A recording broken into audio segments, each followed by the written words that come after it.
ఏం లేదు, నేను ఆ డబ్బులు రాగానే ఇస్తాను, నన్ను నమ్మట్లేదు, నువ్వు అడ్డముంటే, నువ్వు ఒక మాట చెప్తే ఇస్తారు అని మంచితనంగా వారితో మనకున్న రిలేషన్ బట్టి మనల్ని ఉపయోగించుకోవటానికి ప్రయత్నం చేస్తారు.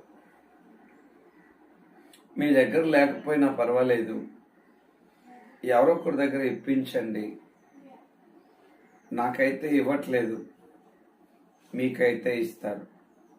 సహజంగా మనం ఏమనుకుంటామంటే, పోనీలే పాపం వాళ్ళకి ఇవ్వట్లేదు, మనకైతే ఇస్తారు, మనల్ని చూసి ఇస్తారు, మన నమ్మకం మీద ఇస్తారు అని నమ్మి